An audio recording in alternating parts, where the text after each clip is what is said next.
3.8, les inéquations rationnelles. Bon, comme vous voyez ici, on parle du premier cours, puisqu'il y a une deuxième partie qui fera suite à celle-ci.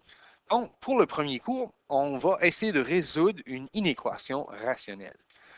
Première histoire là-dedans, c'est qu'on va essayer de voir quelle est notre restriction lorsqu'on peut le voir à l'avance. Donc, dans ce cas ici, il est quand même assez évident que la restriction se trouve au dénominateur. Donc, en regardant ici, on s'aperçoit qu'il y a une restriction. Et la restriction qui s'applique est que x ne peut pas prendre la valeur de moins 1. Sinon, on aurait une division par 0. Donc, première des choses, on s'assure de connaître notre restriction. Maintenant que la restriction est connue, j'ai le choix d'apporter mon ensemble soit de la gauche ou de la droite. J'essaie de garder ma variable aussi positive que je peux. Donc, dans un cas comme celui-ci, je vais aller du côté droite. Donc, je vais prendre ce que j'ai de ce côté-là et le transporter de ce côté-ci. Donc, on sait que 0 est plus petit ou égal à x sur 2 moins 3 sur x plus 1. Maintenant, je veux un dénominateur commun pour les deux expressions rationnelles qui se trouvent à la droite. Donc, je vais les mettre tous les deux sur le dénominateur commun qui est la combinaison des deux. Donc, 2 et x plus 1. Qu'est-ce qui lui manque au premier? Il n'y avait qu'un 2. Donc, je dois multiplier mon x qui était déjà présent, celui-là, par qu'est-ce qui lui manque? Et ce qui lui manque dans cette situation est le x plus 1. Au deuxième, le moins 3. Qu'est-ce qui lui manque? Ben, la seule chose qu'on a rajoutée à partir de là, qui n'était pas présent déjà, c'est le 2. Le 2 était déjà présent. Donc, j'aurai mon moins 3 fois la partie qui est nouvelle, et cette fois-ci, le nouveau morceau que j'ai rajouté, c'est le 2. Donc, en fait, j'ai maintenant une expression qui ressemble plus à ce qu'on est habitué, c'est-à-dire des binômes ou des trinômes avec deuxième degré. Donc, x au carré plus x moins 6 sur 2, parenthèse, x plus 1. Parfait. Maintenant, qu'est-ce qu'on fait? Ben, la partie du haut, on doit la décomposer. Donc, 0 est plus grand ou est, ben, excusez, dans ce cas-là, on est plus grand ou égal à 0, mais 0 est plus petit ou égal à x et x. La factorisation dans ce cas-ci, 2, parenthèse, x plus 1. Parfait. Maintenant, quel deux nombres multipliés donne moins 6, additionné donne plus 1. Donc, il faut absolument que j'ai un moins 2 et un plus 3. Multiplier ensemble donne moins 6, additionner ensemble donne plus 1. Et je trouve maintenant mes zéros. Donc, le 0, dans ce cas-ci, sont les suivants. X peut être égal à 2. Et j'ai aussi que X peut être égal à moins 3. Donc, les deux zéros possibles dans ce cas-ci. Bon. Maintenant que j'ai établi quels sont mes zéros, je vais les utiliser à mon avantage avec ma restriction. Le domaine de cette fonction est présentement R, sauf une valeur, le moins 1. Mais les zéros vont rentrer dans mon tableau de valeurs que je vais utiliser. Donc, dans le tableau de valeurs, première des histoires, on va commencer à se concentrer sur cette partie-ci. C'est la dernière que j'ai trouvée et c'est celle-là qui m'importe le plus maintenant. Donc, je vais placer mes zéros, c'est-à-dire mes facteurs, x moins 2, x plus 3. Ensuite, 2 fois x plus 1. Et finalement, en dessous, je vais placer tous les morceaux ensemble. Donc, x moins 2, excusez, pardon, je vais arranger ceci. Donc, x moins 2 fois x plus 3. Et finalement, mon 2, parenthèse, x plus 1. Je les sépare de cette façon-ci. Et je vais rajouter quelque chose que certains professeurs ne font pas. Je rajoute une ligne plus foncée, plus permanente ici, qui sépare vraiment du problème final que je veux. Donc, je rajoute ceci et je vais vérifier mes résultats à travers. Bon, on a dit que le domaine de cette fonction-là, c'est moins l'infinité jusqu'à plus l'infinité. Mais autre chose que je dois présenter là-dedans, ce sont les trois morceaux mais en ordre. Comme vous voyez, celui-ci est le plus petit, celui-ci est le deuxième, et finalement le plus grand des trois, celui-ci. Donc, je vais les placer à l'intérieur. Donc, ici, je retrouve mon moins 3. Ici, je retrouve mon moins 1. Et finalement, ici, on retrouve le 2. Maintenant, qu'est-ce qui arrive si je prends individuellement chacun des morceaux? Je vais essayer de trouver les valeurs. Donc, en regardant le x-2 que vous voyez juste ici, j'essaie des valeurs, mais je sais qu'il y a une valeur qui va donner 0. D'ailleurs, si je prends 2 et je le mets à l'intérieur, 2 moins 2 donne 0. Donc, sur la ligne, j'obtiens un 0. Maintenant, qu'est-ce qui arrive si je prends n'importe quelle valeur qui se trouve avant cette valeur-là? Par exemple, le moins 1, le moins 2, le 0 ou moins 10. Bien, moins 10, moins 2, ça donne un négatif. Moins 2, moins 4, c'est négatif. 0, qui est entre moins 1 et 2, c'est 0, ça donne un négatif. Donc, toutes les valeurs de ce côté-là donnent des valeurs négatives. De l'autre côté du 2, si je prends 4, 5, 6, 7, 10, 1 million, ça donne une valeur positive. Je recommence. Quelle quantité ajoutée à 3 va donner 0? C'est le moins 3. Donc, ça l'annule. Donc, avant ça, si je prends moins 10, moins 10 plus 3, ça donne un négatif. N'importe quoi que je prends qui est après, qui est plus grand que moins 3, va me donner une quantité positive. Ensuite, je peux même faire la même chose sur les axes, écrire les valeurs négatives ou positives. Maintenant, le dernier, qui est le dénominateur, j'ai 2 fois x plus 1. OK, bien, vraiment, je me concentre juste sur le x plus 1. Qu'est-ce qui l'annule? C'est le moins 1. Ça donne 0. Auparavant, n'importe quelle valeur que je vais essayer va donner un négatif. Et n'importe quelle valeur après, plus grande, va donner un positif. Maintenant, il y a une chose que je vais mentionner ici. Ça, c'est mon dénominateur.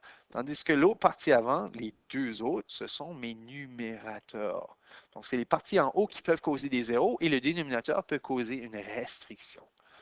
Maintenant, je fais l'opération que je retrouve en dernier, c'est-à-dire la dernière grosse partie que je peux voir juste ici, je le fais ensemble, c'est-à-dire tout d'un bout.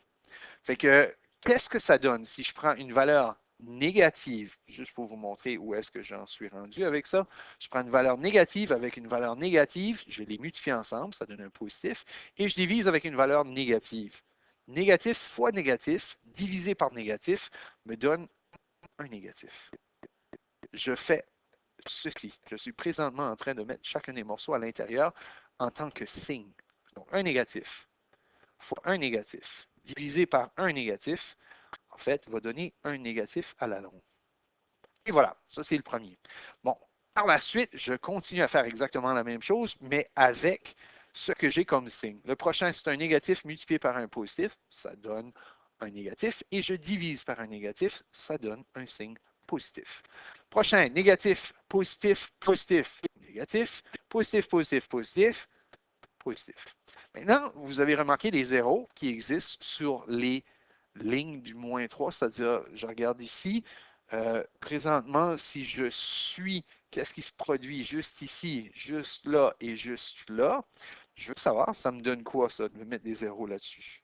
Bien, en fait, si je prends une quantité, le premier x-2, et que je multiplie par 0, n'importe quelle quantité, elle est négative d'ailleurs, un négatif fois 0, ben, j'obtiens 0. 0 divisé par une quantité, ça me donne encore 0. Bon, j'ai trouvé où j'ai un 0. Par la suite, je prends une quantité, je suis au moins 1 ici, donc présentement je suis là.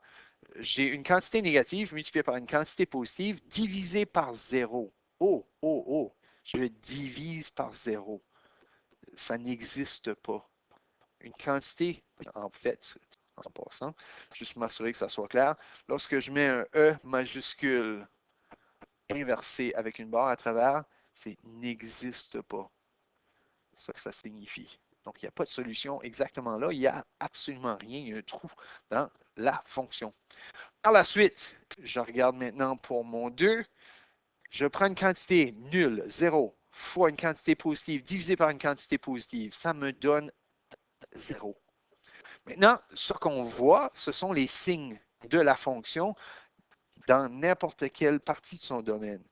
qu'est-ce qu'on recherche à retrouver dans cette question ici? C'est quand est-ce que cette fonction est-elle, on va aller voir juste ici, on regarde à partir de la fonction, quand est-ce qu'elle est plus grande que 0? Si vous êtes en train de lire dans cette direction, plus grande que 0 veut dire que je cherche pour les parties positives. Plus grande ou égale à 0. Excusez. Donc, qu'est-ce qui arrive plus grande ou égale à 0? Si je regarde sur mon graphique, juste ici, cette partie-là est 0. Donc, je l'accepte. Je m'en vais jusqu'à la partie qui n'existe pas, c'est-à-dire à la valeur moins 1. Celle-là, je ne peux jamais la prendre. Par la suite, on part de 2. À partir de 2, c'est un point solide, donc le 0, on l'accepte, il est égal, et ça s'en va à l'infinité de ce côté-ci.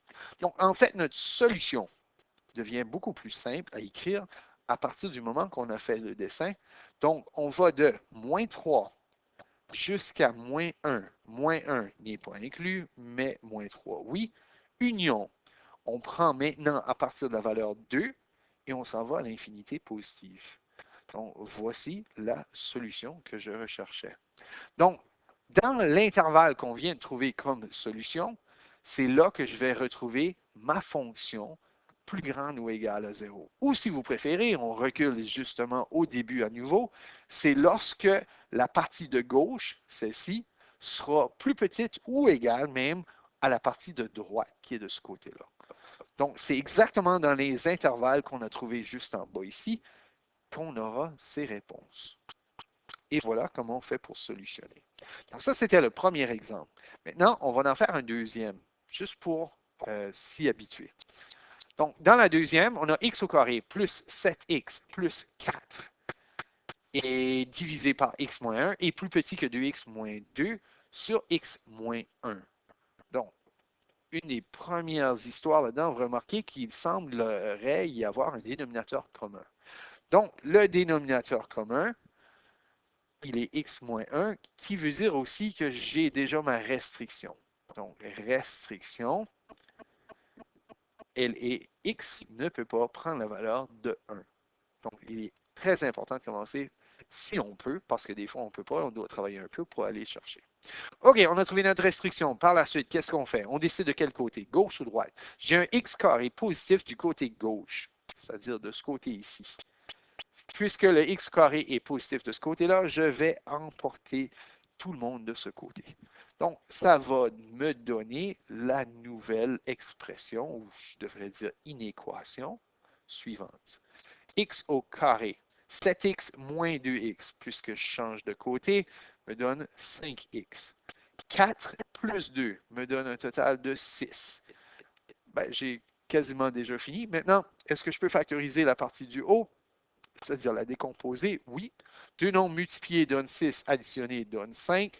Relativement simple, c'est pratiquement les mêmes qu'on avait auparavant.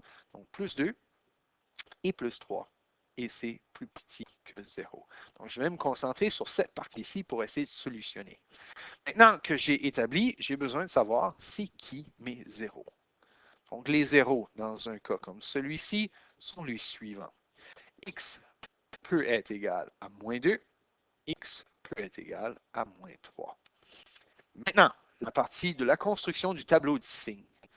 C'est encore un domaine illimité, sauf qu'il y a une valeur que je ne peux pas accepter, c'est le moins 1, mais je dois encore garder en tête les zéros, puisque les zéros vont affecter à l'intérieur de ma fonction.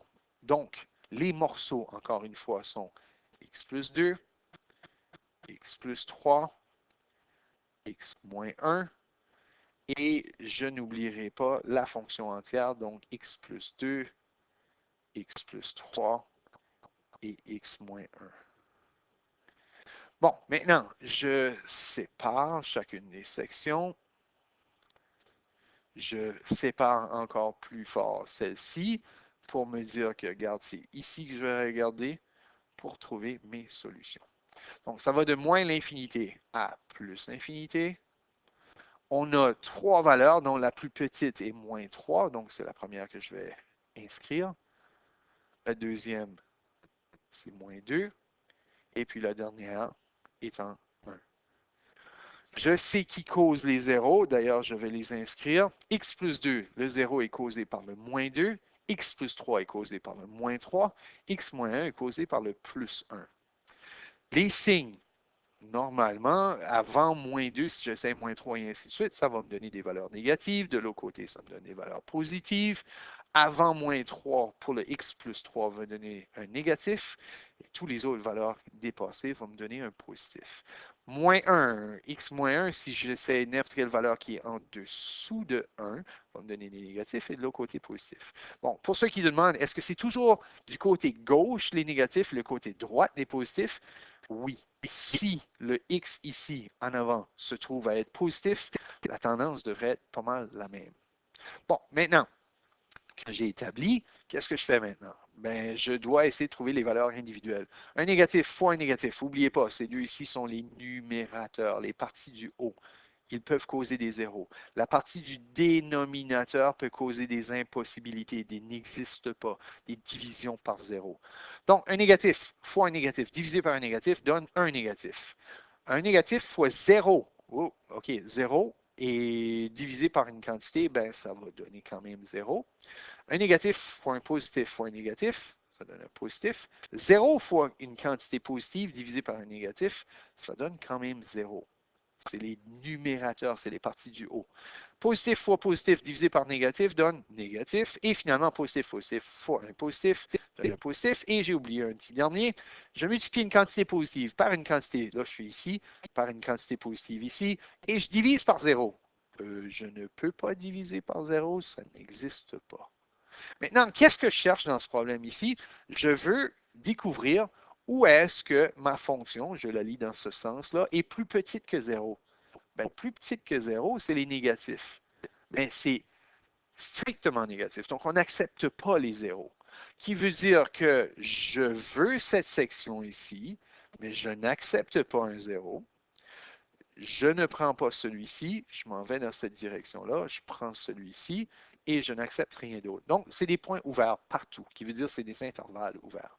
Donc, ma solution est maintenant devant moi. J'ai de moins l'infinité jusqu'à moins 3, intervalle ouvert. Union, je vais de moins 2, encore une fois, un intervalle ouvert des deux extrémités, jusqu'à 1. Toutes les valeurs qui se trouvent à l'intérieur de cet intervalle-là sont des valeurs qui vont causer ma fonction de faire exactement ce qu'on me demandait ici. C'est-à-dire le côté gauche sera plus petit que le côté droite. Et voilà.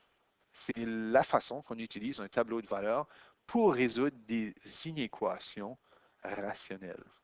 Donc, la première de deux parties pour les inéquations, rationnelles. Donc, la feuille de travail qui peut être utilisée pour vérifier si vous avez bien compris est la suivante. Donc, feuille de travail numéro 1, vous avez les 6 premiers numéros à faire ici. Et lorsque vous avez résolu les 6, ou les 7, je devrais dire, parce qu'il y a une septième juste ici, vous pouvez maintenant vérifier les solutions. Donc, est-ce que les solutions que j'ai trouvées correspondent? Je les ai mis dans les deux façons avec les intervalles qu'on est habitué, c'est-à-dire de cette façon, ou on peut l'écrire avec X est élément de R ou appartient à R tel que. Donc, les gens peuvent être habitués d'une façon ou d'une autre, mais vous pouvez vérifier si vous l'avez eu de bien. Donc, bonne chance pour cette première partie. N'oubliez pas, vous pouvez essayer de vérifier si vous l'avez de bien en faisant ces exercices.